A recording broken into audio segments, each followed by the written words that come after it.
What you do matters, what you think matters. So like if a group of people get together and be really honestly straight with one another, they get into a high energy flow, and whatever they do will prosper. You know, that's where it's at, man. Attention is energy. What we really need a lot more of is grass and trees and that kind of thing. Because the concrete and the cities, just the logistics of keeping a city together, calls for a higher degree of order than is good for the human organism. The thing about going and doing a farming thing is that if you put yourself at a subsistence level of farming, you can step outside of the conceptual society and exist in a relationship with the earth, in which case you're not adding anything to the machine. There isn't any large beatnik commune that has made it yet in the country, you know. And like if I can get a large one to make it, it'll be a pretty fair trip. It's a strange caravan, 25 old school buses, repainted and remodeled to house a communal group which left San Francisco on Columbus Day to discover America. The prospect of 300 hippies descending on a small town ordinarily might frighten many of the local residents. But with the hippie caravan that traveled recently from San Francisco to Nashville, there was a difference. These were people who'd gathered together to preach the virtues of Jesus Christ.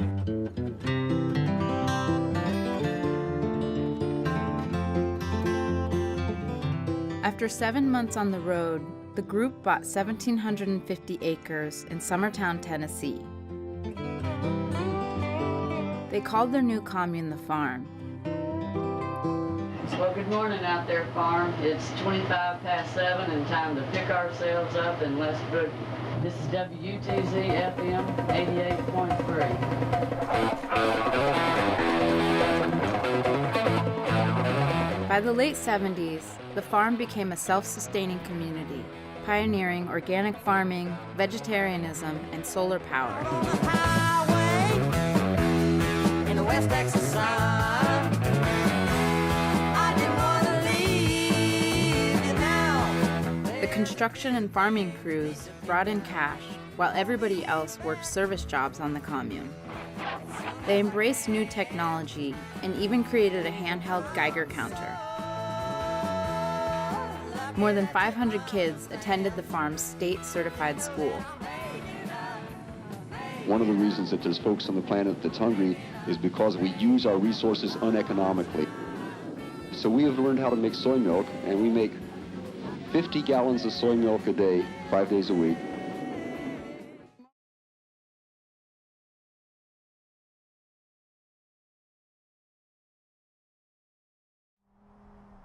We got in our car and went down to Boulder, and I made this proposal to Clark. Why don't you join our venture, and you and me go around Colorado a little bit and see if we can find some land. So we headed south. May 3rd, 1965, I remember the date because it was my birthday. We found the property. It was within our price range, and we thought it looked good. On the spot, we bought the property for $450. Gene and I bought it. It was in our names. And we packed all our stuff up in a funky car, and we drove to Trinidad, Colorado, to this piece of land that became Drop City.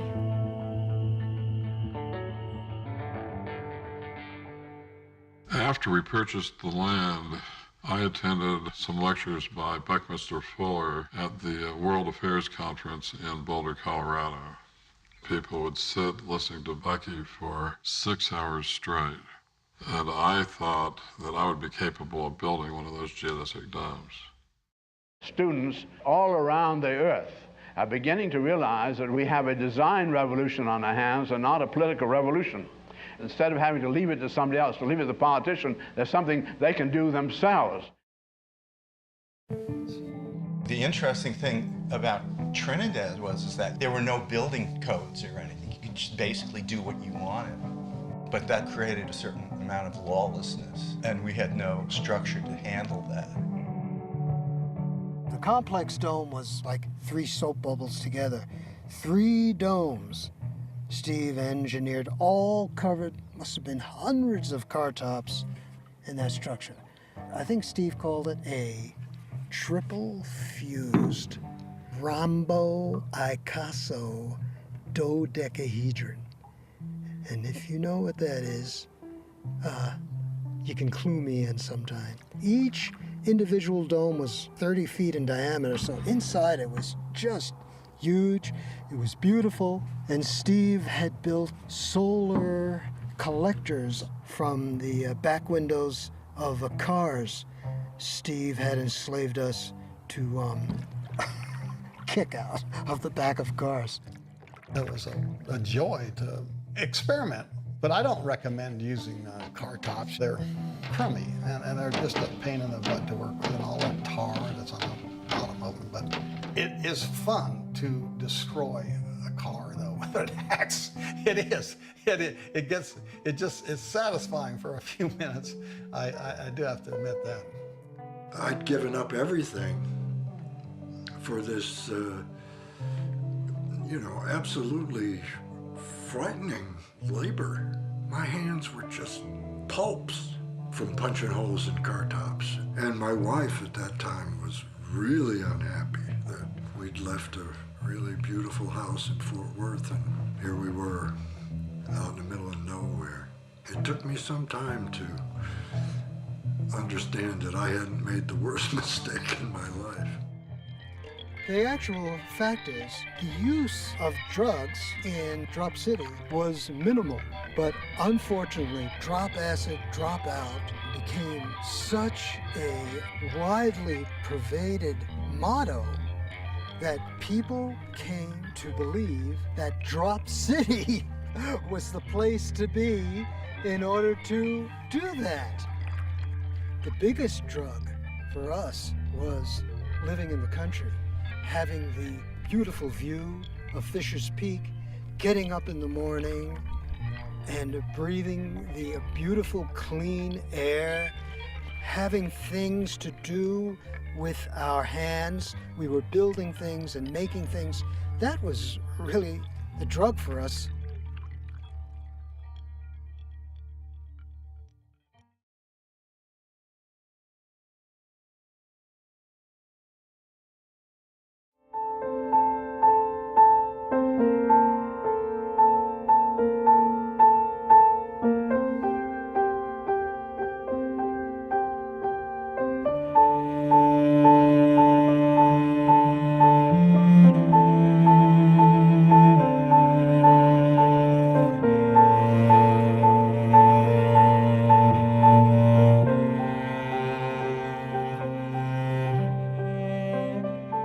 I had to learn to slow down at Black Mountain, to really kind of, you didn't have to get to classes on time, you didn't have to go to classes at all if you didn't want to. So you really were confronted with, what you were there for, and you had to discipline yourself, you had to learn discipline. But you had the time and you had the space, to fall flat on your face, and you could do that and nobody put you down for that. What I was doing was literally either maturing or growing or changing. Probably all of that.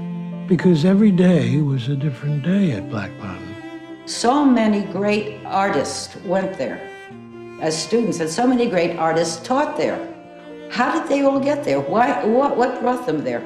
And it had to be because it was the emphasis on the thinking like an artist, the lack of competition, the simplicity of the community life, the openness of questioning and delving into answers and looking for new ways of doing things, not accepting the old traditional university kind of thing. It was open, it was new, it was growing, it was creative. Nothing was uneducational. Everything was educational, including crises, the need to raise money, how much to pay people.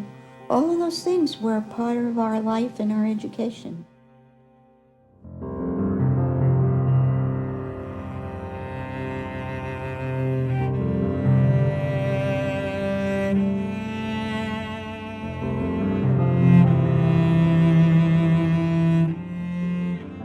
I think the work program was one of Black Mountain's great contributions and strengths. It was determined right from the beginning that students would, part of this total education was working, getting your hands dirty.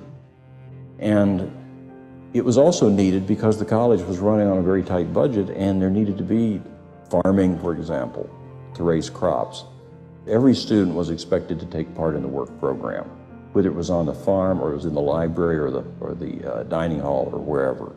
I remember one time hauling coal from the coal car in Black Mountain in a truck, and we unloaded it by the kitchen. Great lumps of coal. I mean, they weren't just chopped up, they were big hunks of coal. Now, none of these things that I'm talking about, the work program and the kind of way you can engage yourself in the running of the community, include what is generally thought to be the purpose of a school, which is the more formal education. But all of it work together.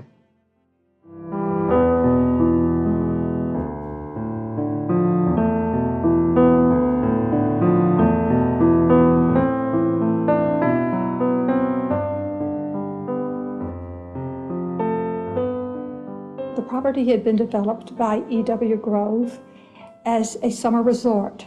There was a rustic dining hall, there were a couple of lodges, and there were several cottages on the property, as well as an artificially dammed lake. In the afternoons, we would all get in our work clothes and go out to Lake Eden, where we were starting to build a studies building. A glorious opportunity to work with our hands. The students and the teachers were quite regularly transported from Lee Hall in a truck over to the new property in Lake Eden in order to start to build what was then called the studies building and to get ready some of the existing buildings at Lake Eden for the move. The studies building must have taken a year and a half to build, possibly 2 years. It was a long building, and there was a hallway, and every student had their own private studio. Each student having a study was very important because otherwise we lived in a community. We slept in, well, there must have been 6 or 8 beds that were up in the girls' dorm. We ate collectively. That was the only place that you could really be by yourself.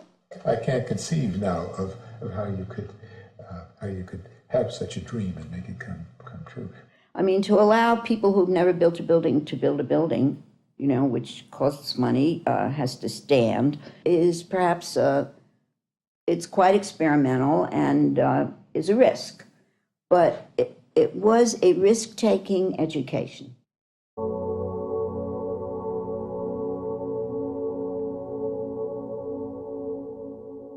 People have fallen out of step with mainline societies almost forever, almost since there have been mainline societies. Mm-hmm. And very few of them have survived. Mm-hmm. Why? What makes this one different? Well, the thing about that, when you say very few of them have survived, is I think you think very few of them have survived because you only think of the ones that didn't make it. But like I can think of a couple of small kind of family operations that began in the beginning that are still making it, that we call by names like the United States of America and Rome, to name a couple. The thing about revolution is change, not violence or hurting anybody or blowing anything up. It's change. That's what it's about. And how about just up and changing, you know, and doing it, and doing a new thing. And we're doing a new thing. And we really love it. And the more honest and the more sane you are, the more free will you can have. Because your attention is like a spotlight that magnifies everything it touches. And anything you put your attention on gets bigger and stronger and prospers. And what you're supposed to do in the world is go around and dig groovy stuff. Let's make this breakfast and set it out on the sidewalk in front of the Eldridge Hotel. Instead of making things and hanging them up in sterile environments, why don't we get them into the general activity and behavior of everyday life? And we're dropping in. We're making a drop-in. And then we'll get back up at our windows, high overlooking, and watch the impact of it on people as they're going up and down the street. It's breakfast. We saw this as a new role reversal between audience and artist. So we named the new art form droppings or drop art.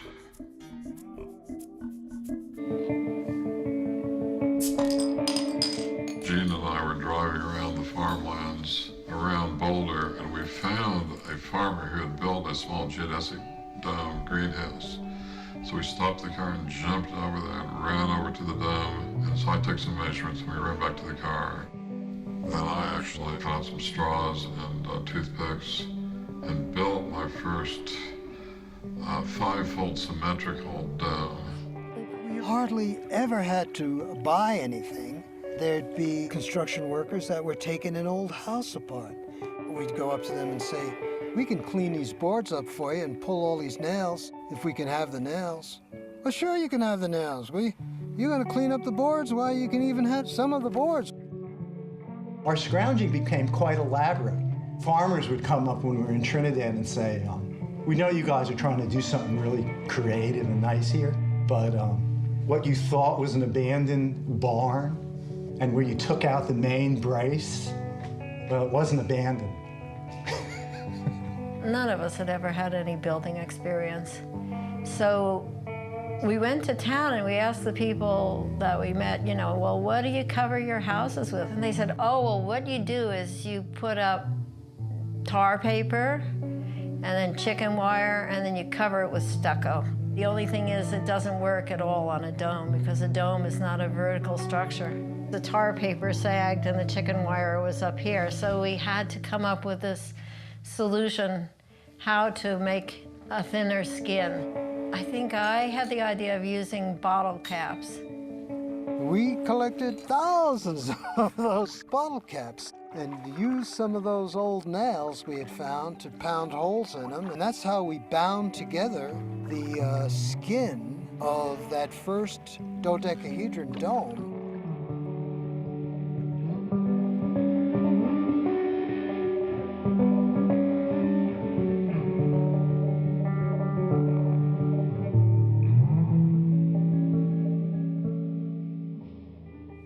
And then that was our main house, and we all lived in that structure. It was our bedrooms, our kitchen, but it was extremely exciting to have pulled it off.